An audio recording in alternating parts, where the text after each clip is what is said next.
Assalamualaikum warahmatullahi wabarakatuh. Hai, saya Ida. Hari ini saya ingin berbagi pengetahuan tentang burnout. Apa sih sebenarnya burnout itu? Burnout adalah salah satu kondisi stres yang berhubungan dengan pekerjaan, atau sering juga disebut sebagai occupational stress. Burnout bisa juga terjadi pada perempuan, dan perempuan merupakan kelompok yang rentan mengalami burnout.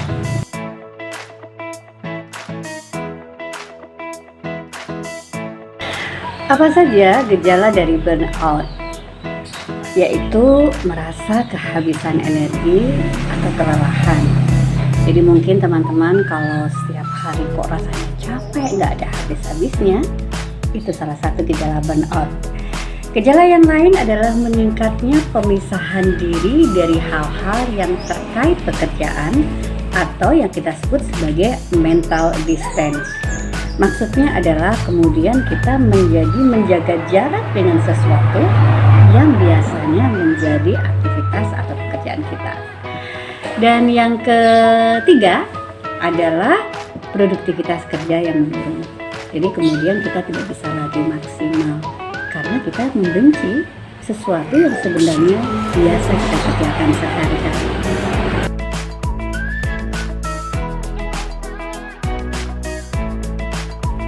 Mengapa perempuan rentan mengalami burnout?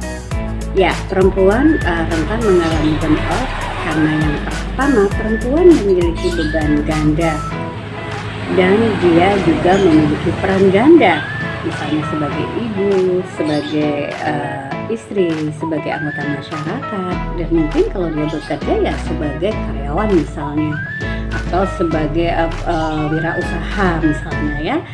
Nah, beban ganda ini sering sekali menimbulkan konflik peran karena pada dasarnya siapapun itu, termasuk perempuan, dia tentu punya kebutuhan untuk mengaktualisasikan dirinya. Tapi di satu sisi dia dihadapkan pada satu kenyataan bahwa dia juga melakukan peran-peran yang lain, dan seringkali peran dalam dirinya itu bertentangan dengan peran-peran yang harus dilakukan sebagai seorang ibu, seorang istri, atau sebagai anggota masyarakat. Kemudian perempuan juga rentan mengalami burnout karena sebenarnya mereka sudah merasakan ada ketidaknyamanan dalam pikiran, perasaannya, mudah lelah, tidak menyukai apa yang dikerjakan. Tetapi kemudian itu ditepis sedemikian rupa dan kemudian itu diabaikan karena ada sisi yang lain bahwa selelah apapun, sebosan apapun, secapek apapun perempuan itu harus tetap melakukan kewajiban dia sebagai seorang perempuan. Nah, biasanya kalau sudah demikian perempuan akan merasa lonely, jadi dia merasa bahwa dia sendirian, jadi kurang dukungan sosial. Nah, burnout ini juga terkait dengan hormonal. Kenapa saya katakan demikian? Karena pada perempuan itu terdapat hormon estrogen dan hormon progesteron yang berfungsi untuk memberikan sifat keperempuanan atau spesifik memberikan karakteristik perempuan, misalnya menstruasi dan lain sebagainya. Nah, ada satu kondisi-kondisi tertentu dalam 1 bulan seorang perempuan itu kemudian hormon tersebut tidak teratur jumlahnya, dan ini kemudian signifikan dengan gangguan suasana hati. Jadi seperti kita ketahui, perempuan memiliki masa-masa rentan mengalami gangguan perasaan, misalnya pada saat PMS ya, premenstrual syndrome ya, atau pada saat dia premenopause atau bahkan menopause.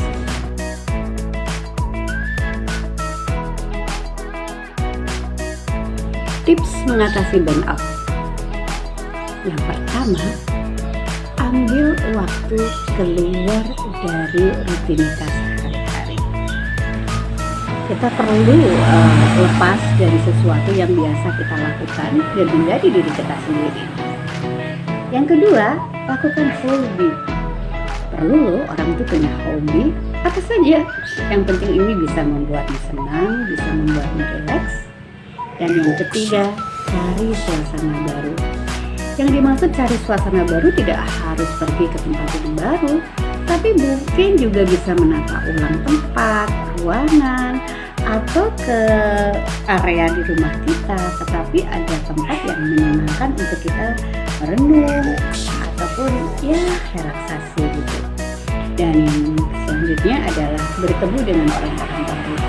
Kita perlu bertemu dengan orang-orang baru yang suportif. Mungkin dengan bertemu dengan orang-orang baru tersebut, wawasan kita akan terbuka. Atau mungkin kita bisa melihat orang-orang di sekitar kita yang barangkali juga memiliki problem seperti kita, dan itu kemudian menjadi semacam stimulus buat kita bahwa kita tidak sendirian dan kita bisa untuk mengatasinya. Kemudian yang berikutnya adalah menyederhanakan takdir. Jadi sering sekali burnout itu terjadi karena kita punya keinginan yang sangat besar, dan kemudian tanpa kita sadari kita memaksa diri kita untuk mencapai target tersebut, dan itu tentu sangat melelahkan. Tips selanjutnya adalah cobalah bicara pada orang yang memang signifikan dengan pekerjaanmu. Maksudnya adalah bicaralah dengan orang yang memang bisa membantumu untuk bisa mengerti, bahkan mungkin juga meringankan aktivitasmu. Dan tentu paling baik adalah bicara dengan orang yang terdekat, apakah itu pasangan atau keluarga atau sahabat.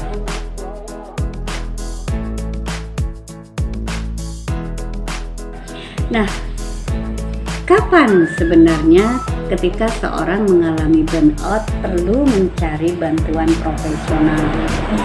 Yang pertama, apabila kondisi burnout tadi ternyata berpotensi merugikan diri sendiri dan orang lain.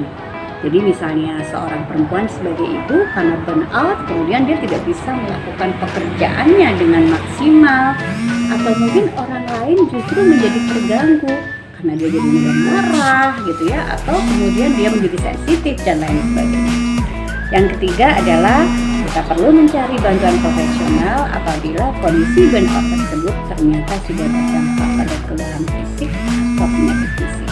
Karena ketika orang burnout sebenarnya dia mengalami stres, dan stres itu bisa meningkatkan hormon yang kita sebut sebagai hormon kortisol yang berdampak kepada tekanan darah meningkat, nyeri, kemudian gangguan pencernaan, kadar gula darah meningkat, dan menurunnya imunitas tubuh. Jadi teman-teman, burnout harus segera diatasi untuk kualitas hidup yang lebih baik.